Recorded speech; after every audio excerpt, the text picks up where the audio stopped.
সবাইকে আমন্ত্রণ জানাচ্ছি স্কয়ার ফার্মাসিউটিক্যালস পিএলসি বাংলাদেশ নিবেদিত সুস্থ জীবনের গল্প অনুষ্ঠানে। প্রিয় দর্শক, আপনাদের সাথে আছি আমি ডাক্তার অর্থি চক্রী। পেট ফাঁপা কিংবা পেট ফোলা এই সমস্যাটিতে ভোগেননি এমন মানুষ খুঁজে পাওয়া যেন দায়। তবে সমস্যাগুলো নিয়ে আমরা খুব একটা শঙ্কিত থাকি না, অনেক ক্ষেত্রে হালামো করে আমাদের জীবনটাকে কাটিয়ে দিই এবং পরবর্তীতে দেখা যায় বড় কোনো জটিলতার বহিঃপ্রকাশ। কখন আপনি এটি নিয়ে সচেতন হবেন এবং সচেতনতা বৃদ্ধি করবার জন্য করণীয় বিষয়গুলি বা কী হতে পারে? দর্শক, আজ কথা বলবো এই প্রত্যেকটি বিষয় নিয়ে এবং আলোচনা করবার জন্য স্টুডিওতে আমাদের সাথে উপস্থিত রয়েছেন একজন স্বনামধন্য বিশেষজ্ঞ চিকিৎসক। উপস্থিত রয়েছেন ব্রিগেডিয়ার জেনারেল অবসরপ্রাপ্ত অধ্যাপক doctor Sheikh Mohammad Bahar Hossain, senior consultant gastroenterology, Square Hospital Limited. Sir, স্বাগত আমাদের আজকের আয়োজনে। Thank you. স্যার, পেট ফাঁপা কিংবা পেট ফোলা এই যে চমৎকার একটি বিষয় নিয়ে কথা বলছি, আমার ঘরে প্রত্যেকটা ব্যক্তি জটিলতায় আক্রান্ত, নিশ্চয়ই প্রত্যেকের ঘরে। একটু জানতে চাই যে এই সমস্যাটির সাথে গ্যাস্ট্রোএসোফেজিয়াল রিফ্লাক্স ডিজিজের কোনো সম্পৃক্ততা রয়েছে কিনা? Thank you. খুবই কমন প্রবলেম। আমরা গ্যাস্ট্রোএন্টারোলজি যারা প্র্যাকটিস করি তাদের নিত্যদিনের পেশেন্ট হলো এরা। পেট ফাঁপা অথবা পেট ফুলে যাওয়া, ইংরেজিতে বলে ব্লটিং। খুব সামান্য প্রবলেম থেকে খুবই মারাত্মক প্রবলেম, সব কিছুই এই পেট ফুলে যাওয়ার সাথে রিলেটেড। প্রথম বলি যে আমাদের পেটে কি কি অর্গান আছে। যতগুলি অর্গান আছে প্রত্যেকটা অর্গানের অসুখ হলেই তো পেট ফাঁপতে পারে। যেমন গ্যাস্ট্রোএসোফেজিয়াল রিফ্লাক্স, এটা হলো পাকস্থলীর অ্যাসিডিটির বৃদ্ধি পাওয়া একটা প্রবলেম। সো যদি মানুষের পাকস্থলীতে অ্যাসিডিটি বৃদ্ধি পায়, পাকস্থলীটা ফুলে থাকে, সেই হিসাবে পেশেন্ট একটা ব্লটিংয়ের বা পেট ফাঁপার কমপ্লেন শুনতে পারে। যেসব পেশেন্টদের কনস্টিপেশন থাকে, কোষ্ঠকাঠিন্য থাকে, 2-4 দিন পায়খানা হয় না, তাদের পেটে তো স্টুল জমা হয়ে পেটটা ফেপে যায়। লিভারে অসুখ হলে, যেমন খুব কমন আজকালকার পপুলার শব্দ ফ্যাটি লিভার, ফ্যাটি লিভার হলে পেট ফেপে থাকে। পিত্তথলির অসুখ, গল ব্লাডার ডিজিজ, খুবই কমন কজ যে ব্লোটিং হয়ে থাকে, পেট ফেপে থাকে, পেশেন্ট খেতে খুব সুবিধা পায় না, বিশেষ করে he develops bloating with the fatty foods. তৈলাক্ত খাবার খেলেই তার বেশি সমস্যা হয়। আরও একটা মারাত্মক অসুখ আছে প্যানক্রিয়াস।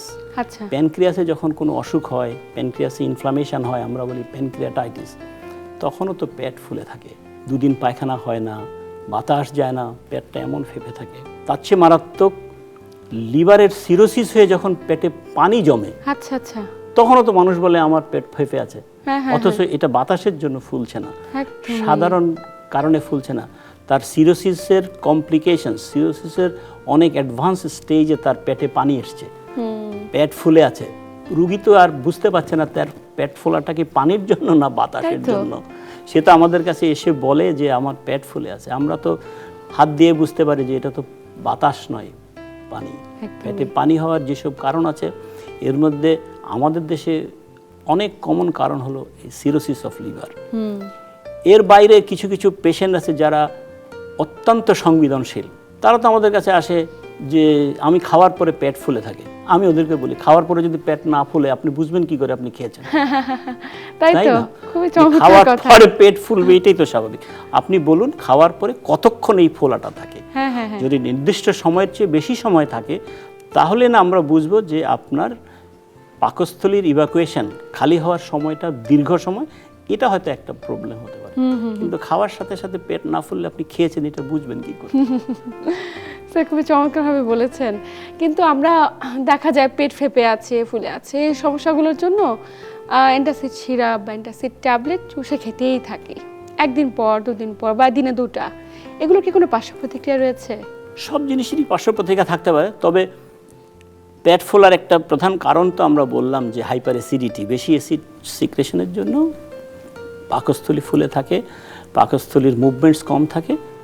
সেটা এই অ্যাসিডকে নিউট্রালাইজ করার যে ওষুধ, খুব মিনিমাম পার্শ্ব প্রতিক্রিয়াযুক্ত যে ওষুধ, এটাকে বলা হয় OTC, over the counter medicine. যে কেউ ডাক্তারের পরামর্শ ছাড়াও যেই সব ওষুধ খেতে পারে, এর মধ্যে প্রধান ওষুধ হলো এই অ্যান্টাসিড ট্যাবলেট অথবা সিরাপ। আচ্ছা, অ্যান্টাসিড ট্যাবলেট খাওয়ার পরে যদি অ্যাসিডিটি থাকে, সেই অ্যাসিডিটিকে অ্যান্টাসিড সিরাপ নিউট্রালাইজ করে, কিন্তু সিক্রেশন তৈরি হওয়া কমায় না। তৈরি হওয়া কমানোর জন্য তখন নির্দিষ্ট ওষুধ লাগে, আমরা বলি H2 ব্লকার্স অথবা PPI, ওগুলি খেয়ে অ্যাসিড সিক্রেশন কমাতে হয়। সো অ্যান্টাসিড খেয়ে তার যে অ্যাসিড তৈরি হয় সেটা যদি খুব সামান্য পরিমাণের তার অসুবিধা থাকে, অন্য কোনো অসুবিধা না থাকে, অ্যাসিড নিউট্রালাইজ হলে পেশেন্ট ভালো ফিল করে, এই জন্য সে বারবার খায়। কিন্তু অ্যান্টাসিড খেলে কোনো অ্যান্টাসিড আছে যেগুলি কনস্টিপেশন করে, কোনো অ্যান্টাসিড আছে যেগুলি লুজ মোশন করে, ডায়রিয়া করে, তাই না? অ্যান্টাসিডে ম্যাগনেসিয়াম থাকে, ম্যাগনেসিয়াম বেড়ে যেতে পারে, কার্বনেট থাকে, ক্যালসিয়াম বেড়ে যেতে পারে। সো দীর্ঘদিন ধরে উচ্চ মাত্রায় অ্যান্টাসিড খাওয়া তো ডেফিনেটলি ভালো নয়। একদমই, অবশ্যই সচেতন হওয়া জরুরি। স্যার, অনেকের দেখা যায় ব্লোটিং হচ্ছে এবং পাশাপাশি পেটে অনেক ব্যথা।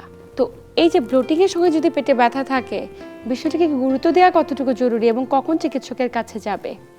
সাথে সাথে যাওয়া উচিত, অনেক গুরুত্বপূর্ণ। একটা অসুবিধা হলো তার পেট ফুলে থাকে, পেট ফোলার জটিলতা হিসেবে এখন ব্যথাও শুরু হয়েছে। সো পেট ফোলার জন্য আমরা পেটের প্রত্যেকটা অর্গানকে দায়ী করলাম।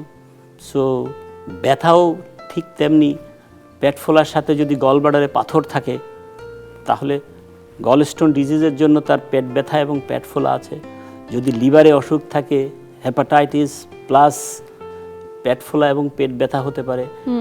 পাকস্থলীর অসুখ, যখন শুধু অ্যাসিডিটি থাকে তার সাথে যখন পাকস্থলীতে ঘা হয়ে যায় তখন পেট ফোলা এবং ব্যথা দুটোই হতে পারে। আচ্ছা, যেটা আমরা বললাম মারাত্মক প্যানক্রিয়াসের কারণে পেট ফুলে, এবং প্যানক্রিয়াসের ব্যথা তো মারাত্মক ব্যথা হয় এবং এটা মারাত্মক অসুখ।